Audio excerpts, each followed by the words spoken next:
Ayan guys, so magluluto ako ng aming merienda ngayon. So, veggie stick. Ito ang gulay na aking gagamitin. So, bali 10 pesos lang to na kalabasa, 2 carrots at daw ng sibuyas. Pero kung meron kayong kinchay or wansoy, yan ang gamit. Pwede kayo magdagdag dito. Ano yung king chai yung Pero parang siyang ganito? basta, hindi, wala dito sa market. Wala kasing available na ganyan kinchay at wansoy dito sa palengke namin guys. And ito, nagluto ako dito ng ulam namin na paksiyo. Ang paborito ni? Paborito kasi ito ni Nick guys. So, nilutuan namin siya ngayon ng kanyang ulam. And then may magprito kami ng isda. So, ang gagawin ko dito ay i-mince ko muna itong ating gulay. Ayan. Tapos na ang naliwa. So, ito na-mince na natin siya. Thank you kay Neil. And then, next ay imimix na natin lahat ng ating veggies. So, kalabasa, carrots, spring onion, bawang, and sibuyas. So, let's start mixing our veggies. So, ayan, nalagay ko na lahat guys. And then, i-mix lang na natin siya. Mix lang natin. And then, set aside naman natin siya guys kasi gagawa tayo ng ating pangalawang mixture. So, dito sa ating non-stick pan, maglagay tayo ng 2 tablespoon na butter. So, i-melt lang natin siya. Lagyan natin siya ng tubig. So, this is 2 and 1/2 cup.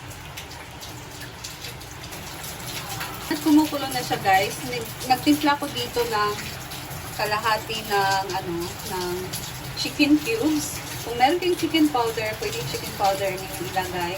And then, paminta at granules lang. So, sakto mainit na siya, ilagay na natin ang ating veggies. Yan, ilagay na natin ang ating veggies. And then, mix lang natin siya guys. Para na natin i-blanch ang ating gulay. Ganon. Next, nilagay ko na dito ang flour. All-purpose flour. This is 3 cups guys. And then, i-mix natin siya.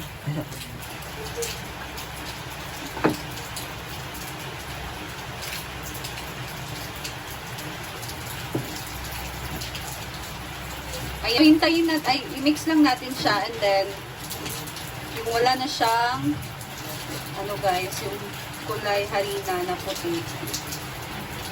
Yun lang ang ating pag-mix.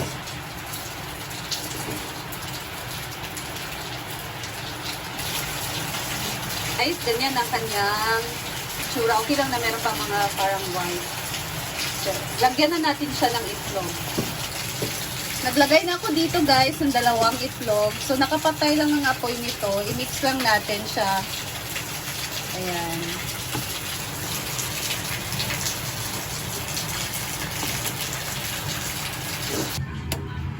Ayan, nilagay ko siya sa piping bag guys. And then, ganito lang ang ating gagawin.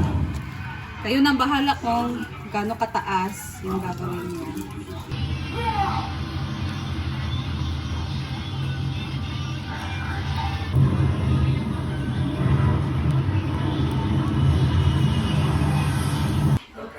Ito na guys, ang ating nagawa na veggie stick. So, next natin gagawin ay ipiprito na natin siya.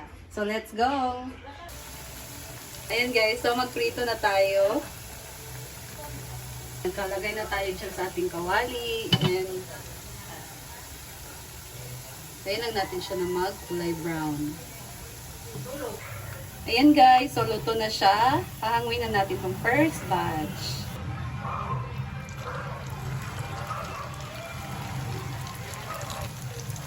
Ayan, this is our second batch.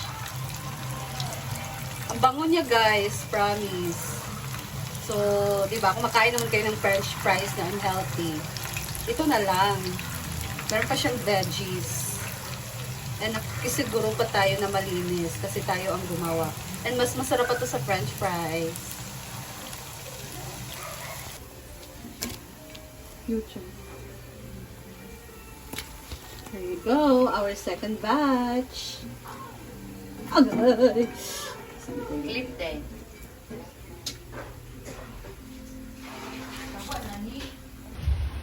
Ito na guys, ang ating VG stick. Diba? Ang sarap nito. Mas perfect pa to sa French fries. Ang bango pa. Pwedeng ulamin, pwedeng pang merienda. Nag-ulam na sila nito. Must try. So, ang ginawa ko lang dito na sauce guys ay paminta lang. Tapos naglagay ako dito ng sriracha and paminta lang.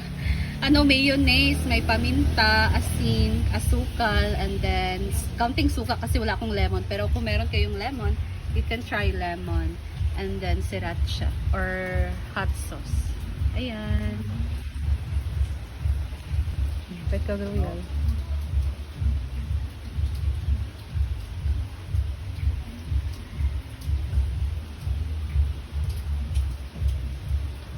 Go. Tikman na natin. Actually, kanina pa kasi kain ng kain ito. Grabe guys.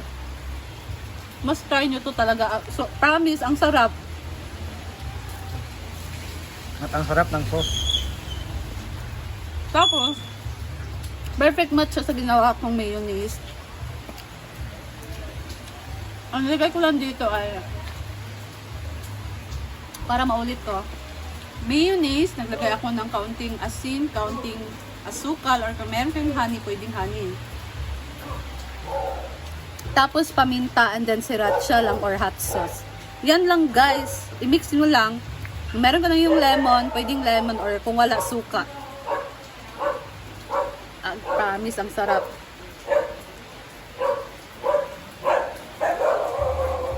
Ngayon aso. Naibutan niyo mo dira.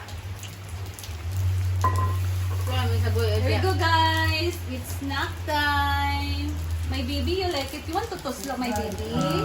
Yummy. Ano man na toast lang? Oo na doon. Wait!